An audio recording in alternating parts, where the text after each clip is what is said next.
Drama के start में हम मोबाई और मिंघाओ को देखते हैं, जो दोनों भाई होते हैं और अपनी बहन याया को मार रहे होते हैं क्योंकि उसने अपनी दूसरी बहन शुएर के कपड़े फाड़ दिए थे। वो बोलती है मैंने नहीं फाड़े हैं। कहते तुम नहीं फाड़े हैं, बदतमीज कहीं की, तुम ही हो हम लोगों के घर के लिए कष्ट। पहले मदर को खा गई, फिर ग्रैंड मदर तुम्हारी वजह से मर गई, हम लोग कभी भी खुश नहीं रह पा रहे। दोनों भाई मिलकर उस छोटी याया को बहुत मारते हैं, जिसकी वजह से वो सांस भी नहीं ले पा रही थी। और मिंघाओ कहता है ब्रदर लगता है ये तो सांस ही नहीं ले पा रही है।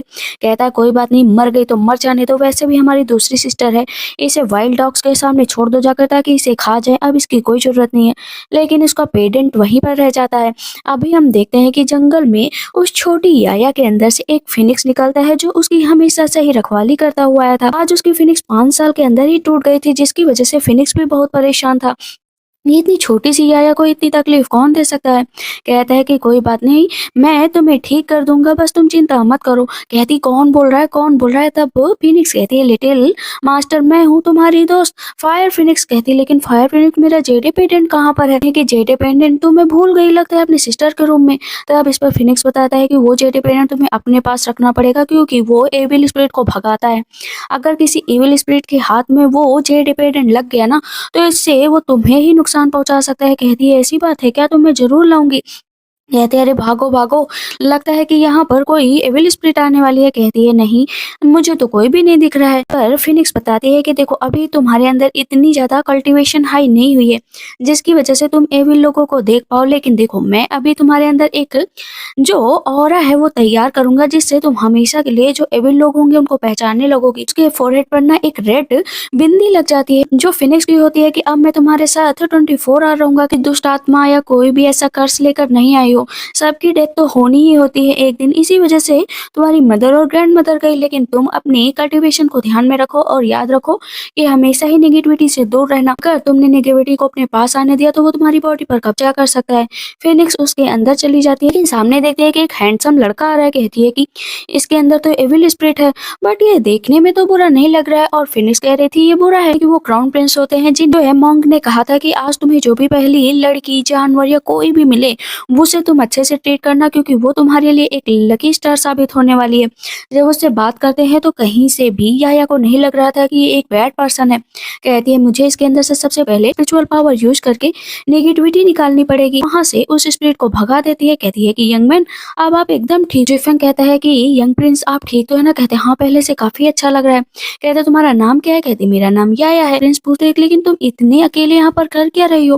कहती है कि पता है मेरे घर वालों ने मुझे निकाल दिया, तो मार्किस हाउस की हूँ, लेकिन वहाँ पर मुझे कोई भी अच्छे से ट्रीट नहीं करता है। क्राउन प्रिंस कहते हैं ठीक है चिंता मत करो, मैं तुम्हें घर ले चलता हूँ। तभी दो सैनिक आते हैं कि आप सच में क्राउन प्रिंस हैं क्या। कहते हैं हाँ, क्यों झूठ लग रहा है क्या तुम्हें।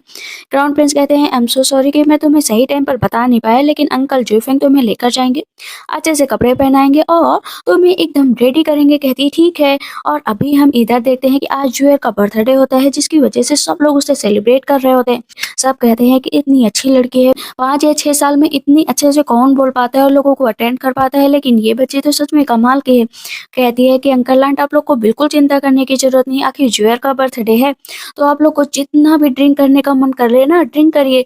यहाँ पर उसका भाई बोलता है कि सिस्टर हाँ हम लोग भी बहुत मजे करेंगे। एक औरत बोलती है कि चाहे सी मुबई हो, चाहे सी मिंघाओ और चाहे जुएर हो, इन तीनों बच्चों के अंदर अलग अलग क्वालिटी है। अगर हम मुबई की बात करें तो वो मार्शल आर्ट में अच्छा है, अगर मिंघाओ की बात करें डिवाइन डॉक्टर बई के साथ काम करता है, और जुएर तो है ही टैलेंटेड।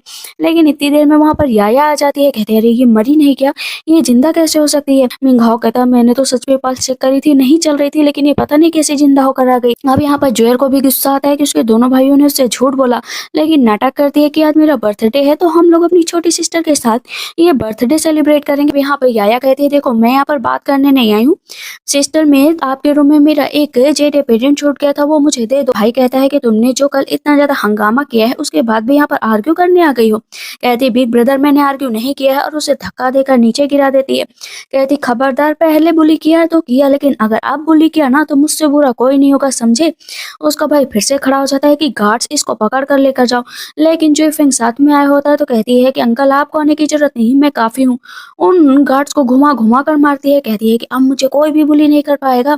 तुरंत ही वहां पर जुएर जाती है। कहती है सिस्टर आज मेरा बर्थडे है, प्लीज उसे बेकार मत करो ना। कहती देखो मैं यहाँ पर जो कहने आई हूँ मैंने मैंने कह दिया मेरा पेटेंट दे दो, वरना पता नहीं तुम लोग फिर से मुझे इतना मारो और जंगल में छोड़ दो ताकि मुझे भेड़िया खा जाए। अब जितने भी लोग वहाँ पर होते हैं कहते हैं, "तुम लोगों ने बेकार में ही इन बच्चों की बड़ाई कर दी, लेकिन ये इतनी छोटी उम्र में इतनी खतरनाक हरकतें कर रहे हैं, तो आगे चलकर ये क्या-क्या करेंगे?" तब यहाँ पर मोबाइल तुरंत ही बोलने लगता है कि सबके सामने नाटक मत, तुम तो यहाँ से भाग गई थी क्योंकि हम लोग जुएल को ज़्यादा प्यार कर रहे थे। लेकिन वहाँ पर वो ट्रुथ स्पेल का यूज़ करती है, जिसके बाद मोबाइल सच बोलने लगता है कि हाँ, मारा था क्योंकि तुमने मेरी सिस्टर जुएल के कपड़े काटे थे, इसी वजह से इतना मारा था कि तुम मर गई। अब सब कहते हैं कि अच्छा हुआ इस लड़की को किसी ने बचा लिया, वरना बेचारी मर ही जाती। देखो तो कैसी लड़की है, अपने भाइयों के साथ मिलकर अपनी छोटी बहन के ऊपर अत्याचार करती है। वहाँ पर कहा जाता है कि वो कपड़ा लेकर आओ जो काटा गया था, तो नैनी जाने लगती है रूम के अंदर, लेकिन जुएफेंग रोक लेता है, कोई भी रूम की तरफ नहीं जाएगा और ना ही कोई यहाँ से हिलेगा। यहाँ पर बहुत ऐसे मोबाइल कहता है कि इसकी इतनी हिम्मत, ये मार्किस का हाउस है जो अपना राज चला सके, लेकिन क्राउन प्रिंस आ जाते हैं, कहते हैं मेरे अंदर इतनी हिम्मत, देखते हैं कि इम्प्रेस की तो दासी होते हैं वो मिलने आई हुई होती है मार्किस से, कुछ बात कर पाती इससे पहले ही नौकर आकर बताता है कि हॉल में कुछ गड़बड़ी हो गई है, लेकिन वो लेटर देकर चली जाती है। और क्राउन प्रिंस तो कितने पावरफुल हैं, देखो ना सबके सब नीचे नील डाउन होकर बैठ गए, लेकिन पीछे से मार्किस आते हैं, कहते हैं कौन है जो मेरे घर में हड़कंप मचा रहा है। लेकिन जैसे देखते हैं यंग लॉर्ड वो नीचे बैठ जाते हैं कि माफ करिएगा, लेकिन आप यहाँ पर क्यों आए हैं? मेरी बेटी जुएल ने तो आपको बुलाया नहीं, क्या बर्थडे विश करने आए थे क्या? कहते हैं मैं बर्थडे विश करने नहीं आया हूँ, याया के लिए आया हूँ। वैसे ये बताओ तुम्हें किस किस ने बुली किया? कहती है पहले बुली किया, लेकिन अब किसी के अंदर बुली करने की हिम्मत नहीं है। अब ना मेरे पास तालसिमान है और तालसिमान का यूज मैं बहुत अच्छे से कर लेती हूँ। यहाँ पर जुएफेंग को ऑर्डर देते हैं क्राउन प्रिंस की, जाकर पता करो कि आखिर यहाँ पर कौन ये इतना ज्यादा प्रॉब्लम क्रिएट कर रहा है। नैनी की तो दिल की धड़कनें ऊपर नीचे होने लगी। सबसे पहले नैनी को ही पकड़ कर लेकर जाया जाता है और 20 कोड़े मारने का आदेश दिया जाता है। अब जुए डर जाती है कि कहीं उसकी सच्चाई भी सामने ना आ जाए। तब यहाँ पर क्राउन प्रिंस कहते हैं कि मैंने तुम जैसा हार्टलेस पर्सन नहीं देखा है जो सिर्फ एक लड़की के लिए अपना प्यार लुटा रहा है और दूसरी लड़की को मारने का प्लान बना रहा है। पता चलता है कि कल रात में एक लड़की आई थी जिसने वो कपड़े काटे थे, लेकिन बाद में उस रूम से भाग गई और मुझे अंदर ही लॉक कर दिया। मैं चिल्लाती रही कि खोलो खोलो खोलो। बाद में मेरे दोनों भाई आ गए जिन्होंने मेरे ऊपर इल्जाम लगा दिया। तब उसके बड़ा भाई कहता है देखो मैं झूठ नहीं बोल रहा हूँ, मुझे पता है कि इसी ने कपड़ा काटा है। यंग लॉर्ड कहते हैं तुम्हें अपनी बहन पर यकीन नहीं है बल्कि अगल बगल सबके ऊपर यकीन है। वो जो दासी होती है ना वो कबूल करने को तैयार ही नहीं होती, वो अपनी ट्रूथ स्पेल का यूज करने चाहती है। लेकिन जो फिनिक्स होती है बताती है कि देखो अब तुम यूज नहीं कर सकती, हर एक चीज की लिमिट होती है और तुमने लिमिट क्रॉस कर दी। कहती है ठीक है अब मैं क्या करूँ? तब यहाँ पर क्राउन प्रिंस कहते हैं चिंता मत करो मैं हूँ ना। जोयर इतनी देर में खुद तेते से रोने लगती है, कहती है कि सिस्टर प्लीज मुझे माफ कर दो ना, इस तरह मेरी बेइज्जती सबके सामने मत कराओ। तब वो मार्किस कहते हैं कि तुम्हारी बहन बहुत ही काइंड हार्टेड और अपनी बहन को ऐसे सबके सामने बेइज्जत मत करो। तब सबके सब कहने लगते हैं कि मार्किस आपको भी तो ध्यान रखना चाहिए कि अपने बेटे को और अपनी बेटी को कैसे पाला जाता है। आपने सिर्फ अपने बेटे और बेटियों को इस तरह के काम करने सिखाया कि छोटी सी बच्ची के ऊपर अत्याचार करे। कहती है नहीं नहीं मैंने ऐसा कुछ नहीं किया। जानबूझकर बेहोश हो जाती है। सब कहते हैं उठो उठो उठो। नाटक बनाकर सिर्फ लेटी हुई होती है ताकि आज का मामला यहीं पर रुक जाए। मिंघाओ कहता है कि इसे आराम करने की जरूरत है। डे बैंक्वेट को यहीं पर खत्म किया जाता है। अभी भी नाटक कर रहे हो मुझे पता है। पर यंग लॉर्ड कहते हैं कि देखो याया मेरी सेवियर है और आज के बाद किसी ने भी इसे बुली किया मतलब मुझे बुली किया, और मुझे बुली करने का मतलब है उसे बहुत कड़ी सजा दी जाएगी। चलो मैनर चलते हैं और अभी तुम मेरे साथ ही रहोगे। कहती है ठीक है बिग ब्रदर चलो। वहाँ पर वो उसके हाथ में एक ब्रेसलेट भी देता है पहनाने के लिए। मार्किस को बहुत गुस्सा आता है कि जाओ सब लोग निकलो यहाँ से, कहता है। लेकिन मार्किस का गुस्सा अब 7वें आसमान पर होता है और वो लेटर पढ़ते हैं। यहाँ पर लिखा होता है कि उसको रास्ते से हटा दो, मीन्स याया को। कहते हैं कि मुझे ये काम बहुत पहले ही कर लेना चाहिए था, लेकिन मैंने काफी दिन तक इंतजार किया। जिस हिसाब से याया तालसिमान का यूज कर रही है मुझे पक्का पता है कि पक्का ही ये कर्ज लेकर आई है। इधर हम देखते हैं वो दोनों एक रेस्टोरेंट में बैठे हुए होते हैं, जहाँ पर कहती है कि thank you so much brother कि आज आपने मेरी इतनी ज्यादा मदद की। मुझे मेरा जेडे पेटेंट चाहिए, तो वो अपने 2 नौकरों को भेजता है। मार्किस मेंशन की इसका जेडे पेटेंट ला, और वहां पर पत्थर रखे हुए होते हैं, टॉप ग्रेड पत्थर, जिनके अंदर सा स्टोन होगा जो ग्रीन रेड या फिनिक्स कलर का होगा, जो बहुत ही अच्छा होता है। कहती है ब्रदर मुझे भी ये खेल खेलना है, क्या मैं एक बार देखूं चलकर? तब यहाँ पर क्राउन प्रिंस कहते हैं हाँ हाँ क्यों नहीं, देखो। वो स्टोन की तरफ देखने लगती है। फिनिक्स कहती है कि तुम अपना दिमाग लगाओ और ध्यान से देखो, जिस भी पत्थर को देखोगी मतलब उस पत्थर के अंदर तुम्हें चीजें दिखाई देने लगेगी। क्राउन प्रिंस सोचते हैं कि अच्छा ये इस पत्थर की तरफ देख रही है तो इस पत्थर को तोड़ो, लेकिन याया मना कर देते हैं कि इस पत्थर के अंदर कुछ भी नहीं है, मतलब खाली है। तब बहुत सारे लोग वहां पर मजाक उड़ाने लगते हैं, क्यों एक्स्ट्रा फिट करा रखा है क्या आंखों में, जो अंदर तक देख रही हो। कहती है कि रियली ब्रदर मैं देख सकती हूँ, आपको मेरा विश्वास करना पड़ेगा। तभी वहां पर मास्टर चेन आ जाते हैं, जो कि अपने तालिस्मान का यूज करके किसी भी पत्थर पर हाथ रखते थे, उन्हें पता लग जाता था कि उसके अंदर कौन सा स्टोन है। कहते ठीक है, लेकिन मैं भी आज पत्थरों के अंदर देख सकती हूँ, चलो आओ मुझसे मुकाबला कर लो, लेकिन अगर मैं जीती तो मुझे पैसे देने पड़ेंगे। जैसे ही जो है याया का पत्थर तोड़ा जाता है तो सच में उसके अंदर ग्रीन कलर का पत्थर निकलता है। सब कहते हैं ये तो बहुत ही पावरफुल है, इसने मास्टर चेन को भी पीछे छोड़ दिया। मास्टर चेन कहते हैं ऐसा कुछ नहीं है, इसने बस ऐसे ही गेस कर लिया। कहती है आपको यकीन नहीं है तो चलो आप ही बताओ कि अब नेक्स्ट पत्थर में क्या होगा, और अगर हारे ना तो निकल लेना यहाँ से। सब कहते हैं हाँ हाँ ठीक है चलो देखते हैं, लेकिन दूर से एक मास्क मैन उन लोगों को देख रहा होता है, जो कहता है कि इस लड़की ने मेरा पूरा प्लान खराब कर दिया। क्राउन प्रिंस के अंदर मैंने जो नेगेटिविटी डाली थी उसे भी बाहर निकाल दिया, और अब तो क्राउन प्रिंस मरेंगे भी नहीं। मेरी राह का सबसे बड़ा कांटा यही है, और ये याया बीच में आ गई है, इसको भी खत्म करना पड़ेगा। वहाँ पर मास्टर चेन और दोनों एक एक पत्थर चुनते हैं, लेकिन जैसे ही पत्थर तोड़ा जाता है तो मास्टर चेन के पत्थर में कुछ भी नहीं निकलता। क्या मास्टर चेन सच में नकली है क्या? याया पता लगा लेती है फिनिक्स स्टोन। मास्टर चेन कहते हैं कि मैं भी पावरफुल हूँ। उनका दूसरा गेस सही निकलता है। कहते हैं वाह, कम से कम इज्जत तो बच गई इस छोटी सी बच्ची के सामने। मिस्टर चेन कहते हैं कि लास्ट पेट और लगाई जाएगी। थी दो पत्थरों को तोड़ा जाता है, एक में पर्पल निकलता है, एक में ग्रीन निकलता है। तब वो अपना बेट हार जाती है, लेकिन वो जानती थी कि उसने अच्छा स्पिरिचुअल स्टोन निकाला है जो कि ग्रीन है और फायदेमंद भी है। फिर फिनिक्स आ जाती है और कहती है कि ये जेडे पेडेंट तुम अपने पास रख लो और उसको गिफ्ट दो जो तुम्हारी लाइफ के लिए सबसे जरूरी है। कहती मेरी लाइफ के लिए तो सबसे जरूरी बिग ब्रदर है, जिन्होंने मेरी जान बचाई, मुझे यहाँ पर लेकर आए, कपड़े दिया, खाना दिया, और उसको सारे स्टोन उठाकर दे दिए जाते हैं। तो कहती है कि ब्रदर मैं चाहती हूँ आप इसका एक जेट बनवाएं। और हम देखते हैं दोनों भाई मुबई और मिंघाओ को ये सब जो है याया की वजह से हुआ है कि मेरी जुएर की तबीयत खराब हो गई। लेकिन नैनी आती है, कहती है आप लोग जाइए क्योंकि मार्किस ने आप लोग को बुलाया है। जैसे ही वहां से जाती है तो जो जुएर तुरंत ही उठ जाती है। कहती है कि ये दोनों चले गए हैं, ये दोनों भी मुझे बिल्कुल पसंद नहीं है। कहती है नैनी बताओ ना कि क्या सच में मैं पकड़ी जाऊंगी क्या? कहती है नहीं, बिल्कुल भी नहीं पकड़ी जाऊंगी, ओल्ड सर्वेंट आपकी हमेशा ही रहेगी। कहती है आपको मेरी वजह से मार पड़ी, आपको दुख तो नहीं हो रहा है ना? कहती है बिल्कुल भी नहीं दुख हो रहा है, अब मेरे पास कोई आइडिया नहीं है कि मैं उससे कैसे निपटूंगी। दूसरी दासी आती है और बताती है कि दो सैनिक आए हैं और बता रहे हैं कि आपके रूम में एक जेडे पेडेंट छूट गया था, वो लेने के लिए आए हैं। नैनी को जेडे मिल जाता है। कहती है अच्छा तो ये वही है जो याया के बहुत करीब है। वो हमेशा ही कहती है कि उसकी माँ का दिया हुआ है, ना चाहोगे मिसी से वापस या नहीं? जोयर बोलती है कि उसने मेरा पूरा बर्थडे बैंकेट खराब किया है ना, भला मैं उसे ये पेंडेंट क्यों दूंगी, बिल्कुल भी नहीं दूंगी। तो नैनी कहती मेरे पास एक अच्छा आइडिया है, इसे हम अपने पास ही रखेंगे और उसे कभी वापस ही नहीं देंगे, इसके बदले उसे दूसरा दे देंगे। कहती है ठीक है यही करो। कहती है जाओ दे दो। तभी हम देखते हैं कि मास्क मैन वहां पर आ जाता है और वो जेडे पेडेंट देख लेता है फिनिक्स का। वो औरा देखते ही जान जाता है कि इसको छूना मेरे लिए नामुमकिन है, इसी वजह से मुझे कुछ और करना पड़ेगा। उसका हाथ जल चुका होता है। जाता है जुएर के पास, कहता है कि आपसे तुम मेरी पपेट हो, मेरे कहने पर काम करोगी, जाओ ये लॉकेट पहन लो और याद रखो कि आगे से मैं जो कहूंगा वो तुम्हें करना पड़ेगा, और तुम मेरे ऑनर के लिए काम करोगी, जाकर सो जाओ। वो इंसान भी चला जाता है। इधर हम देखते हैं कि जैसे पेंडेंट वापस आता है तो याया कहती है मेरा पेंडेंट है ही नहीं, ये तो मेरी सिस्टर का पेंडेंट है। याया को पता चल जाता है कि जानबूझकर वो देना ही नहीं चाहती। इधर नैनी आती है, कहती है कि उठ जाओ, इतनी टाइम से तुम सो रही। नैनी अभी अपना काम करने का सोचती है और याया को बुलाने के बाद उसको फंसाने का सोचती है, पर जुएर के सर में बहुत तेज से दर्द होने लग रहा था। कहती ये पेंडेंट मेरे गले में वाला कैसे आया, मैंने तो पहना भी नहीं। वो सोच में पड़ी होती है कि मेरे से उतारूं या ना उतारूं, मेरा उतारने का मन भी नहीं कर रहा है। नैनी कहती है नेक्स्ट स्टेप के लिए तैयार हो ना? इधर हम मार्केस को देखते हैं, जहाँ पर वो बताती है कि जो जुएर है उसके रूम में याया पहुंच गई है और उसे जानबूझकर मार रही है। मुबई और मिंघाओ कहते हैं कि सही बात कहा ब्रदर, सही प्रॉब्लम क्रिएट किया करती है। नैनी जुएर को बांध देती है और याया को बुलाया जाता है। कहती कि सिस्टर आपको क्या हुआ, मुझे तो जेड पेंडेंट कहीं भी नहीं दिख रहा है, आपने तो कहा था इसी रूम में है। जाती है वहां पर, कहती है कि आपको बांध कर किसने रखा है? तो उसको देखते ही वहां पर फिनिक्स कहती है भागो भागो, ये तुम्हें जान से मार डालेगी। वो भाग पाते इससे पहले ही जूयर ना उसका गला दबाने लगती, कहती अरे मुझे छोड़ दो छोड़ दो।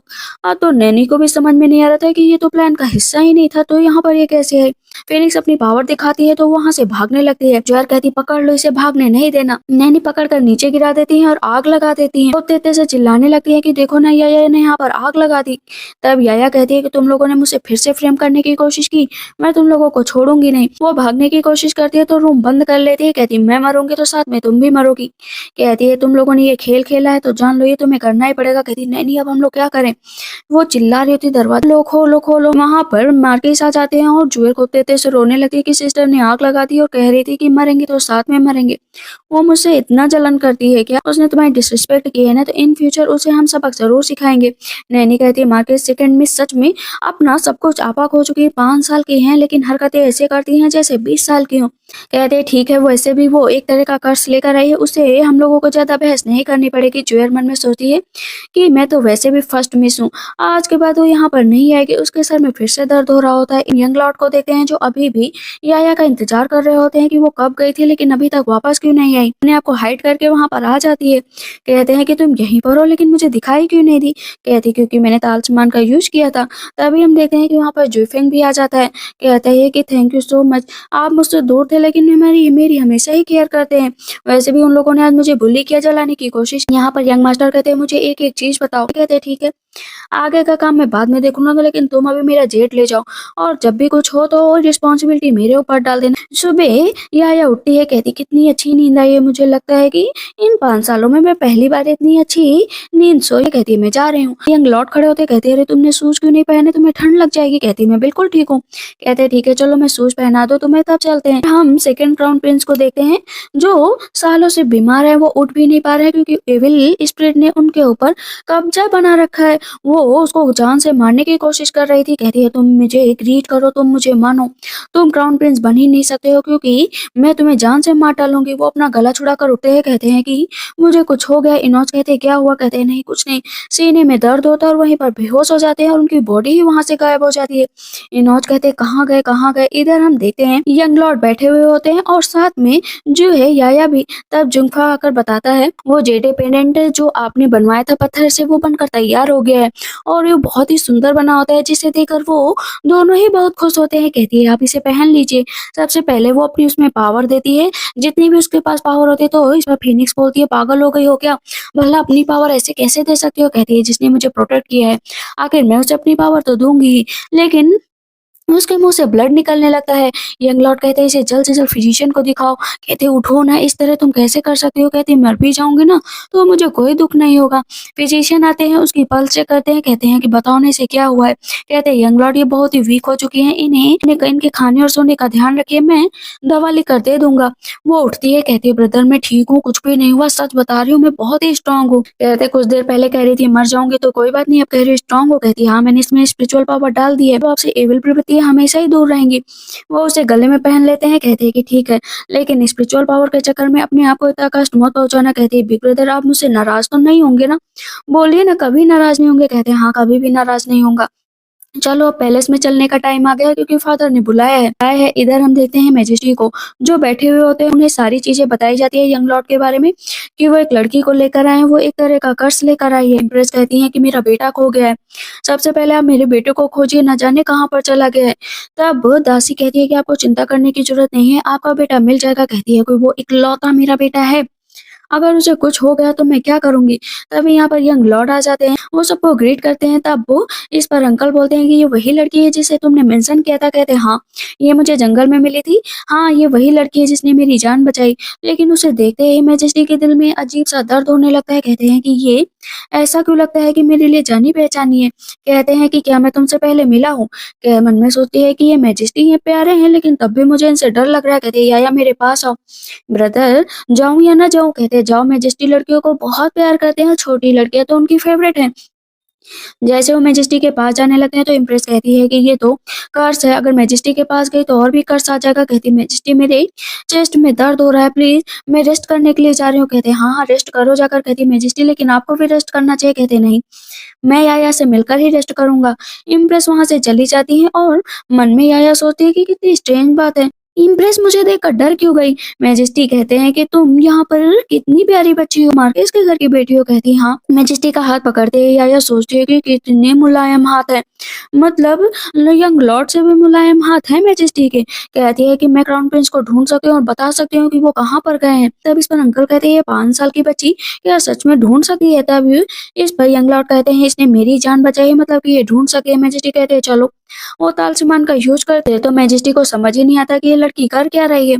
सब उसके पीछे भाग रहे होते हैं पागलों की तरह, और इधर इम्प्रेस बहुत ज्यादा डर रही होती है। यहाँ पर शापित लड़की आ गई है, अगर इसी तरह रहा तो पूरे एम्पायर को खा जाएगी और मैं अपने बेटे को भी नहीं बचा पाऊंगी। क्या सच में मुझे अब अपने बेटे की पोजीशन को बचाने के लिए उस लड़की को यहाँ से निकालना पड़ेगा, क्योंकि वो मेरे बेटे के लिए खतरनाक है। दासी कहती उसे जान से मार देना चाहिए। इम्प्रेस कहती कैसे मारोगी? यंग लॉर्ड और मैजेस्टी उसके इतने करीब है और मेरा बेटा मिल नहीं रहा है, अगर इस बीच मैंने ऐसे कोई भी हरकत की ना तो मैं पकड़ी जाऊंगी। कहते लेकिन आपको अपने बेटे को क्राउन प्रिंस बनाना है या नहीं बनाना है? कहती हाँ बनाना है, लेकिन एक मेयर सी लड़की के लिए मैं एक्सपोज नहीं हो सकती और ना ही अपने बेटे का करियर खराब कर सकती हूँ। मुझे जो है और थोड़ा ध्यान रखना पड़ेगा, वैसे वो लड़की बहुत ही मासूम मुझे लगती है। इस पर वो दासी समझाती है कि आपको इस तरीके से काम नहीं करना है, आपको अपने बेटे के लिए काम करना है। कहती है जाओ और या पर नजर रखो, और वो मेरे यूज में आएगी तो मैं एक तीर से 2 निशाने लगाऊंगी। इधर अभी भी हम देखते हैं कि वो लोग उस तालिस्मान का पीछा करते करते कोल्ड पैलेस पहुंच जाते हैं। यंग लॉर्ड कहते हैं कि सच में प्रिंस यहीं पर है? कहती हाँ यहीं पर है। अंदर जाते ही कहती वो देखो प्रिंस। वो अपनी पावर का यूज करती है और कहती है कि ब्लैक स्प्रिट बाहर निकलो। प्रिंस को हाँ मत करना। वहां पर एक लड़की आती है। याया पूछती है कि तुम कौन हो और भला क्राउन प्रिंस को ऐसे नुकसान क्यों पहुंच रही हो? अगर तुमने नहीं बताया तो दोबारा जन्म नहीं ले पाओगी। बताने चलती है इससे पहले ही उसे बहुत ही ज़्यादा गर्मी लगने लगती है, उसकी बॉडी जलने लगती है और विस्फोट सा हो जाता है। यहाँ पर मैजेस्टी कहते तुमने उसे क्यों मार डाला? वो तो बता भी कुछ नहीं पाई। कहती मैजेस्टी मैंने ऐसा कुछ किया ही नहीं, मेरे करने से पहले उसे किसी और ने मार दिया। आप उस आदमी को देते हैं जो कहता है कि मेरा ये भी प्लान फेल हो गया, मैंने उस लड़की को भेजा था कि इसको मार डाले लेकिन वो भी फेल। इधर हम देखते हैं मार्किस आ जाते हैं, लेकिन अभी उनका कोई भी काम पास नहीं हो रहा था क्योंकि वो मैजेस्टी से मिलने की कोशिश कर रहे थे, लेकिन हर बार जाते वहां से लौट आते। वो चाह रहे थे कि उनके बेटे को मार्शल आर्ट में और जो दूसरा बेटा मिंघाओ है उसे फिजिशियन बनने में मदद मिल सके। भी वहां पर नौकर आकर बताता है जो प्रिंस है वो मिल चुके हैं उनके इलाज के लिए, फाइन डॉक्टर ने मिंघाओ को बुलाया है। तब इस पर मार्किस कहते हैं जाओ और मेरा नाम रोशन करो, आज अपनी जगह बना लेना। दासी आकर बताती है कि क्राउन प्रिंस मिल चुके हैं और उसे किसी और ने नहीं बल्कि याया ने ढूंढा है, चलो मुझे जल्दी से जल्दी लेकर चलो। फिनिक्स बताती है कि तुम्हें एक तालिस्मान का यूज करना है और उसे पानी में डालकर सिर्फ क्राउन प्रिंस को पिला देना है, वो एकदम ठीक हो जाएंगे। कहती है कि बिग ब्रदर मेरे लिए कुछ इंतजाम करो ना। डिवाइन फिजिशियन भी आ जाते हैं मिंघाओ के साथ। मिंघाओ को देखे ही याया कहती है कि ब्रदर आप यहाँ पर। मिंघाओ को अपने कानों पर यकीन नहीं होता है कि बोला याया यहाँ पर क्या कर रही होगी, याया तो कहीं भीख मांग रही होगी। लेकिन जब ऊपर उठता है तो कहता है तुम यहाँ पर क्या कर रही हो? और अंकल कहते हैं तुम्हें तमीज नहीं है, मैजेस्टी सामने खड़े हैं और चिल्लाकर बात कर रहे हो। कहते हैं ये सब बातें बाद में होंगी, सबसे पहले मेरे बेटे को देखो कि उसे क्या हुआ है। डिवाइन फिजिशियन जाते हैं, हाथ के नब्ज चेक करते हैं, कहते हैं कि इनके अंदर बहुत कमजोरी आ गई है। बताइए ना डॉक्टर भाई कि मेरे बेटे को होश कब तक आएगा? कहते हैं मैं दवा दे दूंगा लेकिन 3 दिन से 7 दिनों के बीच में ही होश आएगा। लेकिन याया को पता चल जाता है कि अगर 7 दिन बाद में जे 7 दिन बाद प्रिंस उठे तो वो पागल हो जाएंगे। कहते हैं बिग ब्रदर मैंने जो कहा है वो करो। तब यहाँ पर मैजेस्टी कहते हैं कि कहाँ भेजा है तुमने यंग लॉर्ड को? कहती है कि अगर मैंने जो कहा है वो करेंगे आप ना तो सच बता रही हूँ कि इतने दिनों का इंतजार नहीं करना पड़ेगा वरना प्रिंस पागल हो जाएंगे। मिंघाओ आता है, कहता है आप इसकी बातों में मत आइए, डिवाइन डॉक्टर ने कहा है ना 7 दिन लगेंगे तो 7 दिन लगेंगे। इम्प्रेस भाग कर आ जाती है कि मैं अपने बेटे को इस कर्स वाली लड़की से नहीं ठीक करा सकती हूँ। कहते हैं कि तुमने कैसे कह दिया ये कर्स लाई है लड़की, बिना जाने पहचाने ऐसा तुम नहीं कर सकती। मैजेस्टी कहते हैं इस लड़की के ऊपर जब भी कोई उंगली उठाता है तो मुझे बहुत दर्द होता है, मैं बिल्कुल भी बर्दाश्त नहीं कर सकता हूँ और मैं इस पर यकीन कर रहा हूँ कोई भी इसके बीच में नहीं आएगा। वो जो भी मेथड यूज करेगी मैं उसे खुद देखूंगा। तभी वहां पर यंग लॉर्ड आ जाते हैं, लेकिन इम्प्रेस को तेज से चिल्लाने लगती है कि ये डार्क मैजिक का यूज करेगी और डार्क मैजिक मेरे बच्चे के लिए खतरनाक हो सकता है। मिंघाओ भी बोलता है कि ऐसे ही इसने मेरी बहन के साथ किया था, उसके कपड़े काट डाले थे। कहती मैंने ऐसा नहीं किया था, सच में नहीं किया था। तब यहाँ पर यंग लॉर्ड कहते हैं तुम्हारी हिम्मत कैसे हुई याया पर उंगली उठाने की? कि मैंने तुमसे पहले ही कहा था ना कि अगर याया पर उंगली उठाई मतलब मेरे ऊपर उठाई। मैजेस्टी कहते हैं तुम्हें पनिशमेंट मिलेगी इसकी। वहाँ पर वो जैसे ही तालिस्मान लिखती है ना, उसकी लिखावट देखकर तो मैजेस्टी भी हैरान रह जाती है। जैसे उसे पिलाने चलते हैं तब फिर से पीछे से मिंघाओ मिंघाओ कुत्ते की तरह भौंकने लगता है। लेकिन अभी उसकी बात कोई भी नहीं सुनता है। वहाँ पर वो याया को धमकाने लगता है कि अगर प्रिंस को कुछ भी हो ना तो आज तुम्हारा गला यहीं पर काट दिया जाएगा। यंग लॉर्ड कहते हैं कि याद रखो मिंघाओ कि अपनी आंखों पर देखा विश्वास किया करो। पीठ पीछे अगर तुम्हें कोई भी बताए ना तो उस पर यकीन मत किया करो। हर किसी की कहानी अलग अलग होती है और तुम्हें लगता है कि यह जलन करती है जुएर से, लेकिन मुझे तो ऐसा नहीं लगता। आंटी इम्प्रेस चाहती है, कहती है कि मेरे बेटे को होश आ गया। डॉक्टर भाई कहते हैं इसकी पल्स भी बहुत अच्छी चल रही है और ये एक तरह का मिरेकल है कि आपका बेटा इतनी आसानी से ठीक हो गया और ये पावर्स याया के पास है। याया कहती है मैं तो कैपेबल हूँ, मैंने पहले ही कहा था। तब इस पर प्रिंस कहते हैं मैं कहाँ पर हूँ, कहते हैं ये अभी अभी उठा है, इसे थोड़ा समझने में टाइम लगेगा। मैजेस्टी कहते हैं याया से मेरे पास आ जाओ और मेरे पास बैठो। तब वो फिर से मिंगाओ कहता है कि ये इतनी प्यारी क्यों है भला मैजेस्टी की, और ये ड्रैगन गद्दी पर बैठ गई, वो भी क्राउन प्रिंस के साथ, जिसका सपना तो हर कोई देखता है। फिर से मिंगाओ कहता है इसने मेरी बहन की पार्टी में बहुत ही ज्यादा प्रॉब्लम क्रिएट किए थे। याया कहती है एक ही बार मैं बार-बार नहीं बताऊंगी, अभी के लिए तुम यहाँ से जाओ। कि हमेशा से ही याया को तड़पाया गया है और उसे श्रापित लड़की के रूप में सबके सामने बताया गया है। उस घर में ना तो खाने के लिए खाना दिया जाता था, ना तो कपड़े दिए जाते थे, मारा ऊपर से जाता था। आप सोचिए इतनी छोटी एज में इतना मार खाने के बाद भी वो सरवाइव कर रही थी।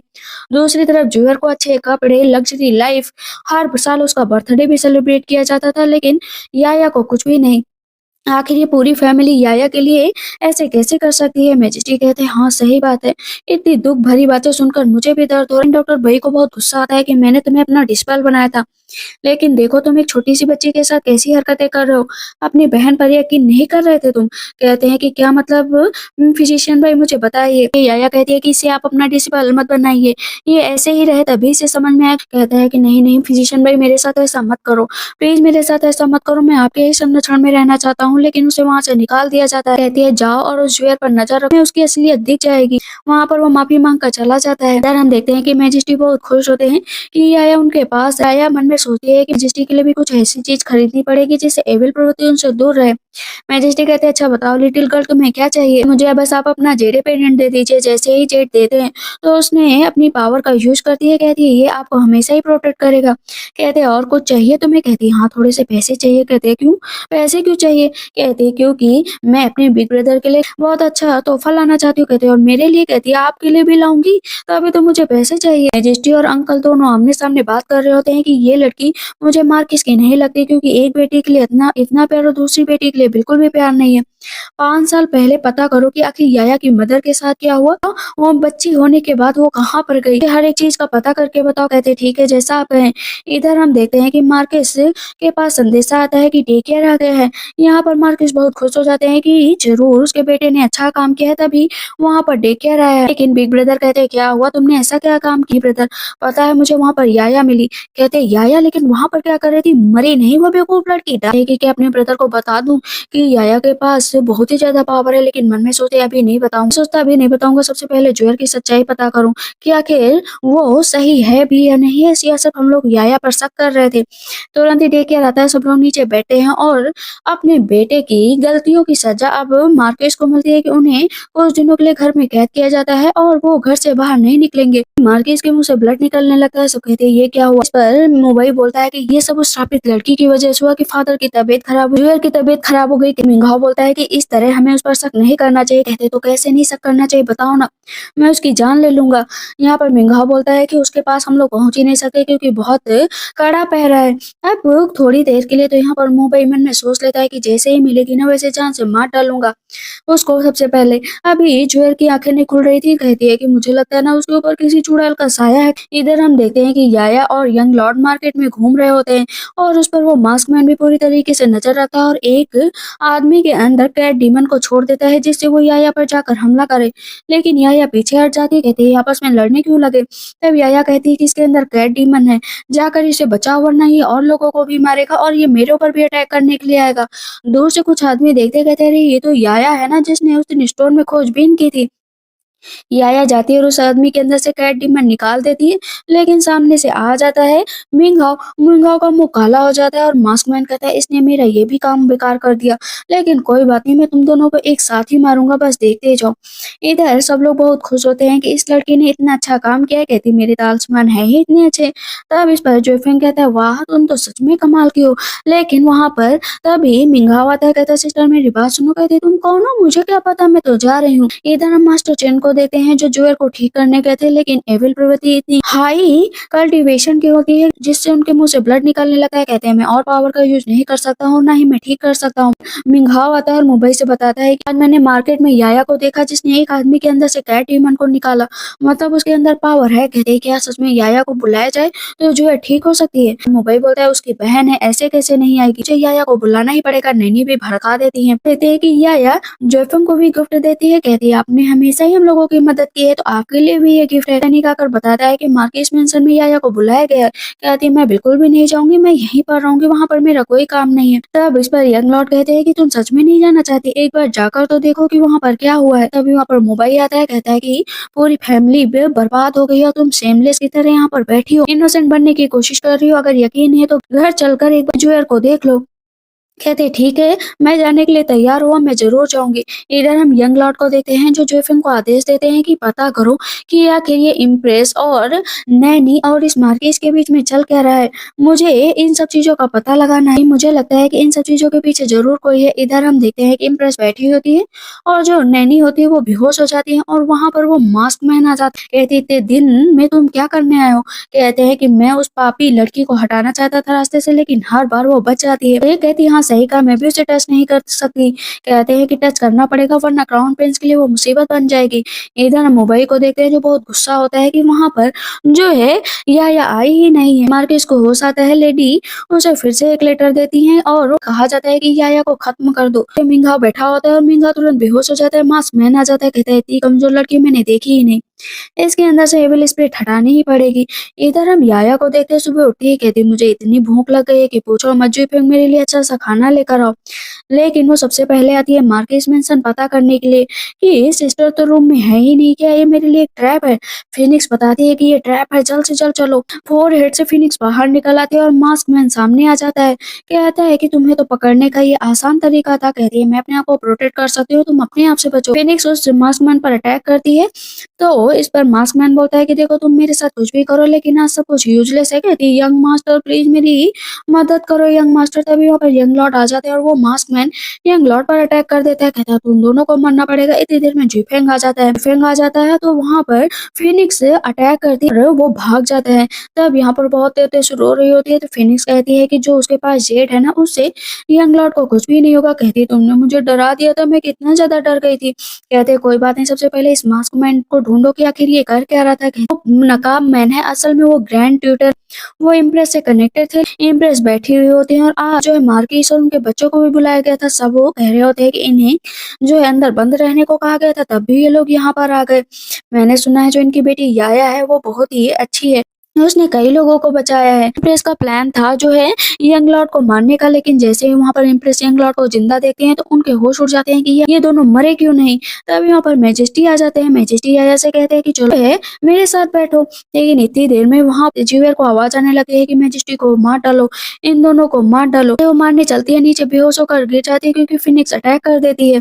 यहाँ पर मैजेस्टी कहते हैं तुमने अपनी बेटी को यही सिखाया है, कितनी बार तुम लोगों को माफ करो। मोबाइल कहता है कि हर बार तुम अपने आप को बचा लेती हो, लेकिन तुम ये मत भूलो कि तुम ही श्रापित हो। नैनी को बुला कर लेकर आ जाता है। नैनी से कहा जाता है कि तुम यहाँ पर बताओ जो याया है वो श्रापित है या नहीं है, अगर नहीं बता तो पूरे खानदान को मार डाला जाएगा। कहती है याया श्रापित नहीं है, याया जो फिनिक्स है। दोनों भाई कहते हैं कि हम लोगों से झूठ क्यों बोला, ब्लड से लगी हुई पैदा हुई थी, डरावनी बच्ची थी। कहते हैं कि क्योंकि मैं बदला लेना चाहती थी उस सु युटिंग से, उसने मेरे भाई की एक टांग तोड़ दी थी, की वजह से मैं हमेशा उसका इलाज कराती थी। हाँ बस जरा सा उसे छेड़ ही तो दिया था मेरे भाई ने। उसके बाद से मैंने ठान लिया था कि इस याया की जिंदगी बर्बाद कर दूंगी, श्रापित ना होते हुए भी श्रापित बना दूंगी। और उस दिन से मैंने ये अफवाह चारों तरफ फैलानी शुरू कर दी। तो क्राउन प्रिंस सामने आते हैं, कहते हैं इम्प्रेस अपनी गलती नहीं बताओगी। मैजेस्टी कहते हैं हाँ बताओ क्या क्या बताना है। 5 साल पहले मुझे एक मॉन्क ने बताया था कि एक लड़की का जन्म होगा, एक ऐसी औरत को ढूंढो जो एक गर्ल को जन्म दे। वो शापित लड़की यंग लॉर्ड को जान से मार देगी। तभी से मैंने प्लान बनाया था। तो युटोंग को एक दिन मैंने ड्रग दिया था और आपको भी ड्रग दिया था। शादीशुदा होते हुए भी मैंने उसे अपने रूम में छोड़ा। तो उसके बाद वो प्रेग्नेंट हुई और याया का जन्म हुआ। ये बात मार्किस भी अच्छे से जानते थे कि उनकी वाइफ जो प्रेग्नेंट है वो आपका बच्चा है। इसी वजह से वो याया के साथ कभी भी अच्छे से बिहेव नहीं करते थे और शु युटोंग को भी मेरी ट्रिक के बारे में पता चल गया था। इसी वजह से उसने अपने आप को जान से मार दिया। कहते हैं क्या मतलब, तो ये जो याया खड़ी है वो मेरी बेटी है और तुमने मुझसे झूठ बोला कर तुम ऐसे कैसे कर सकती हो। याया को कुछ भी समझ में नहीं आ रहा था कि ये सब चल क्या रहा है। तब यहाँ पर यंग लॉर्ड बोलते हैं, मैजेस्टी मैंने आपकी बेटी को ढूंढा है, मुझे कोई ना कोई रिवॉर्ड तो मिलना चाहिए ना। कहते हैं हाँ, तुम्हें रिवॉर्ड दिया जाता है क्राउन प्रिंस का। आपसे तुम क्राउन प्रिंस हो, लेकिन इम्प्रेस अब बहुत ज्यादा डर जाती है कि भला क्राउन प्रिंस उसको कैसे बना सकते हो, मेरा बेटा क्राउन प्रिंस बनेगा। ग्रैंड ट्विटर आ जाते हैं, कहते हैं कि मैंने बहुत कोशिश की तुम सबको रास्ते से हटाने की, क्योंकि मैजेस्टी मुझे बनना था और ये इम्प्रेस एक नंबर की पागल है, मेरे हाथ की कठपुतली। सबसे पहले अगर मैं राजा बनता ना तो इसी को मार डालता, लेकिन मैंने याया को कमजोर समझने की कोशिश की। चलो मैं इसे अभी जान से मार दूंगा, सबसे पहले इस प्रिंस को मारूंगा। कहती मैंने तुम्हारे साथ काम किया और आज तुम मुझे ही धोखा दे रहे हो। कहते हैं हाँ, धोखा देने वाली तो बात है।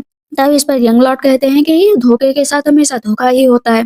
देखो आज तुम्हारे बेटे की जान बीच में फंस गई। कहती मैं कितनी पागल थी, मैंने गलत का साथ दिया। कहते हैं यंग लॉर्ड क्राउन प्रिंस को छोड़ दो वरना बहुत बुरा होगा। कहते हैं बुरा, इससे भी ज्यादा क्या बुरा होगा। वहां पर याया और ग्रैंड ट्विटर के बीच में लड़ाई होने लगती है। तब तुरंत ही फिनिक्स कहती है कि अपने जेड डिपेंडेंट का यूज करो, उस पर अपना ब्लड लगाओ, तभी ये मरेगा वरना नहीं मरेगा। ब्लड लगा देती है और उसे वहां पर मार देती है। कहती थैंक यू सो मच कि तुमने मेरे बेटे को बचा लिया और अब मैं तुम लोगों के रास्ते में कभी भी नहीं आऊंगी। जितने भी लोग होते हैं उससे माफी मांगते हैं। याया कहती है कि ठीक है, मैं माफ कर दूंगी कि फाइनली आप लोगों की आंखें खुल गई, लेकिन मैं तुम लोगों के साथ कभी भी नहीं रहना चाहूंगी, ना ही तुम लोग मेरी आंखों के सामने आना। वो वहां से चली जाती है और अब सबको अपनी गलती पर बहुत पछतावा हो रहा था। मार्किस को भी पछतावा हो रहा था, उस छोटी सी बच्ची के साथ बहुत गलत किया। वो फादर के सामने अपनी नील डाउन होती है, पर इम्परर कहते हैं कि अब से तुम मुझे इंपीरियल अंकल नहीं फादर इम्परर बोलोगी। कहती है हाँ फादर इम्परर, और वो गले लग जाती है। बहुत खुश होती है। फिनिक्स आसमान में उड़ने लगती है। उसके फादर और यंग लॉर्ड सभी बहुत खुश होते हैं। इसी के साथ इस ड्रामा की एंडिंग होती है। तो आप लोग का ड्रामा कैसा लगा मुझे कमेंट सेक्शन में जरूर बताइएगा। तब तक के लिए बाय बाय, टेक केयर।